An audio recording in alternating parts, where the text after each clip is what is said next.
Hello everyone and welcome to Mountain Lake Journal. I'm Tom Halleck. This week, movers and shakers from the airline and aerospace industries attended the Farnborough International Air Show.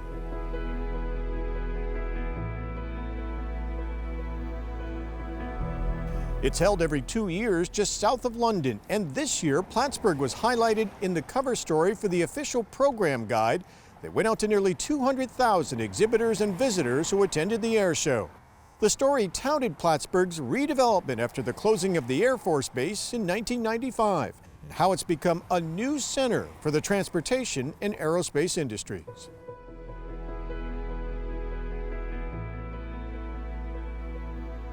And Gary Douglas with the North Country Chamber of Commerce is with us. Good to see you. Welcome. Good to see you, Tom. Thanks for having me. So you're just back from the Farnborough Air Show, and that cover story we mentioned appears in the official program guide that went out to all the exhibitors and then all the visitors that came, about 180,000 altogether? About 180,000 total. It's almost two events in a row. For all of the weekdays, it's a trade show. It's the world's largest aviation and aerospace related trade show with thousands of exhibitors.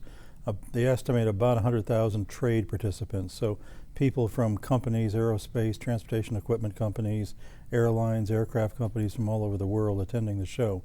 And then on the weekend, the exhibitors all close up, and then there's a public air show. There's about 80,000 people that come over that weekend for the public show. So that's some nice exposure to a worldwide audience. It certainly is. We've been doing Farnborough for about 12 years now. We coordinate the New York State booth there. So we get free exposure for the North Country and Plattsburgh International Airport. So with that cover article, was there a buzz in the air about Plattsburgh and what's happening here? Well, I mean, there has been for quite some time, and certainly over the last few years, Norsk Titanium has been very high profile in the aerospace sector and has drawn a lot of attention to Plattsburgh. Were you there primarily targeting aerospace companies? Obviously here, yes.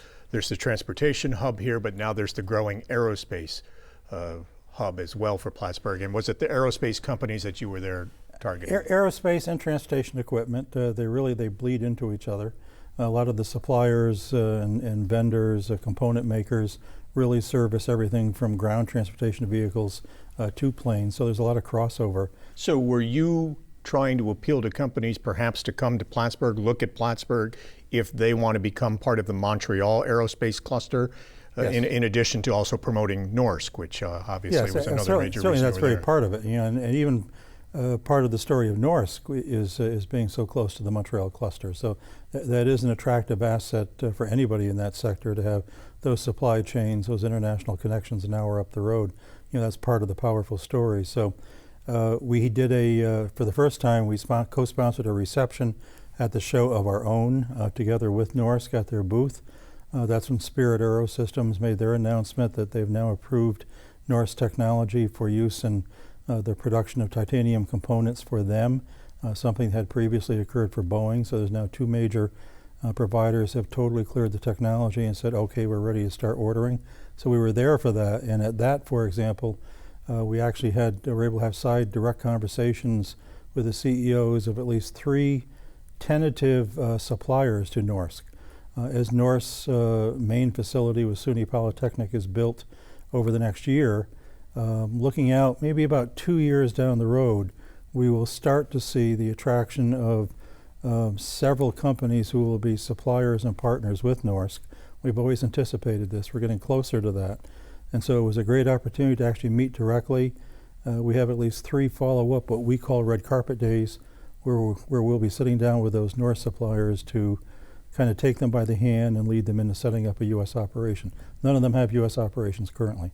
With both Boeing and Spirit? Yes. Now, how significant is that for Norsk? How large of a market share do those two manufacturers have? I couldn't throw you a percentage, but everybody knows Boeing and Airbus are the two big ones, and then Spirit Aero does a lot of the framework and systems for Boeing as well as others. So you put those two together, you've got a very large proportion of the titanium component marketplace.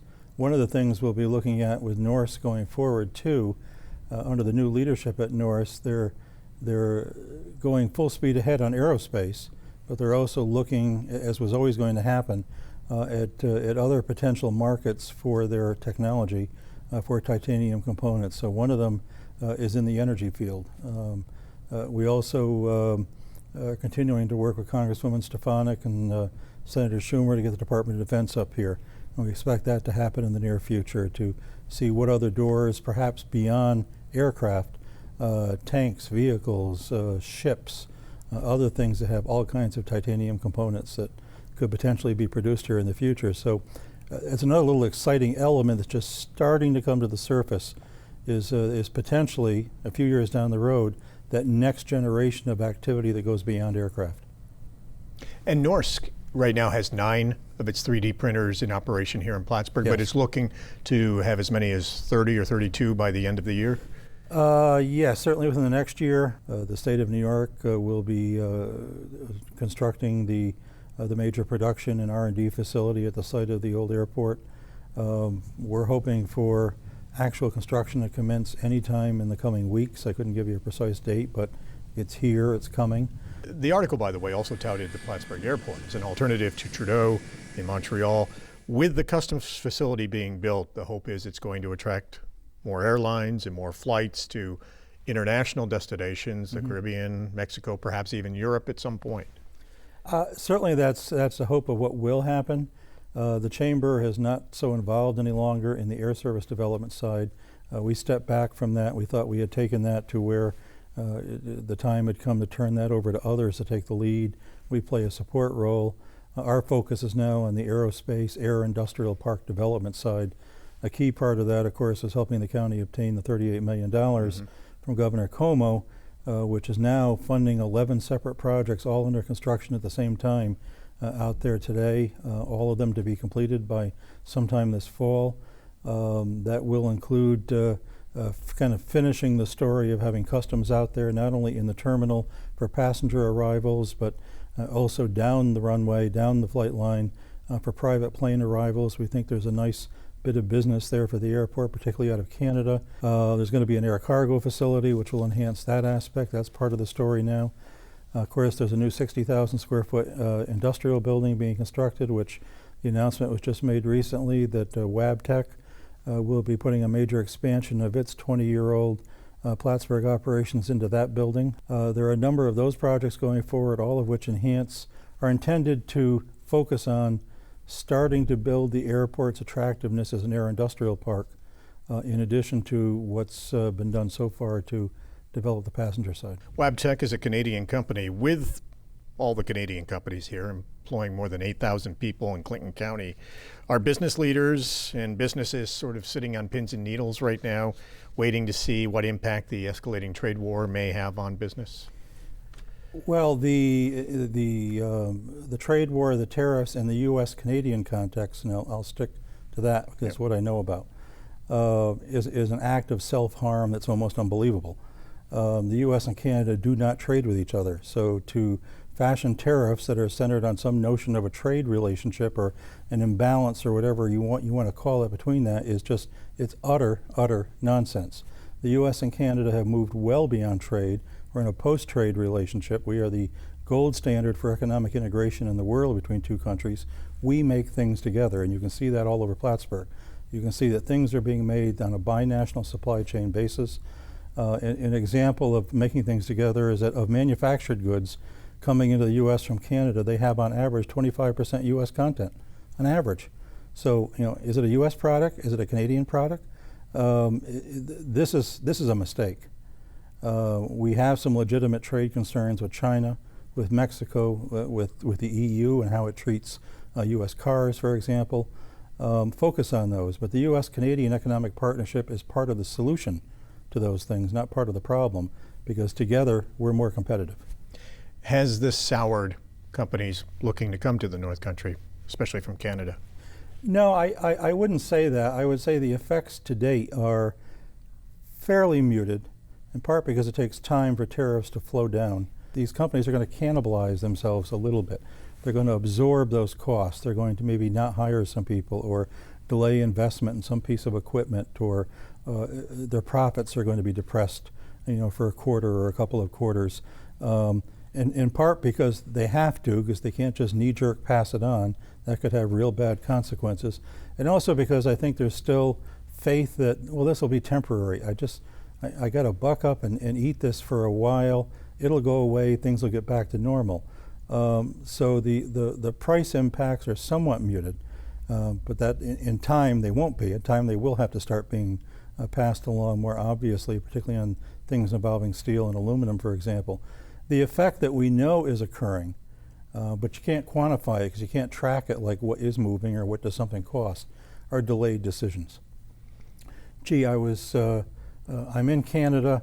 I was thinking I might switch suppliers and use that company in Plattsburgh or someplace for XY component for my thing. I'm going to change my supply chain. Now I'm thinking, well, I don't know. Now there's those tariffs in the way. I think I'll just wait and leave everything as it is until I know how this shakes out. Or, geez, I was thinking I was going to buy that new piece of equipment, or I was going to put some improvements into that facility on the other side of the border. You're just going to hold back. Now, hopefully, this is, as we all hope, a passing tactic that's unprecedented, and it's uncomfortable, and it's wrong-headed in many ways, but hopefully it is in fact a tactic. As part of the NAFTA yeah, negotiations? and that there is an intent to, after some sense that you somehow softened up the other side, that you are going to come and make a deal at the table. That's what everybody is hoping, is that the U.S.-Canadian Economic Partnership is, to use the expression that's been used in economics many times in recent years, too big to fail, and that nobody can allow it to fail or to be unduly harmed for too long. And that's what I think is muting some of the impacts, is that everybody is betting on that, and so they're just kind of clenching and holding and crossing their fingers for a time. With the political tensions and some anger among Canadians, are you seeing it in other ways, though? Are you seeing it in the number of people crossing the border or tourism? No, actually that's been up. You talk to some of the tourism businesses in this area. Ausable Chasm, for example, recently is having one of the best summers they've had in decades. The last numbers we have for border crossings at Champlain by Canadians was for the month of May. They were up 11% over the year before. So that's not happening. Now, I like to think in part that's because our relationship with our neighbors and friends in Montreal is especially strong culturally and socially. It's quieted down in the past couple of weeks, but the president had threatened slapping tariffs on auto parts.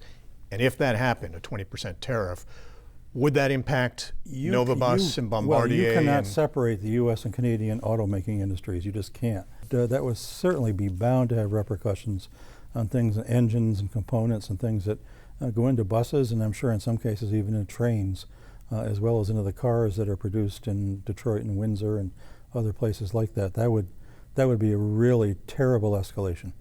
Garry Douglas, thank you very much for taking the time to be with us. My pleasure.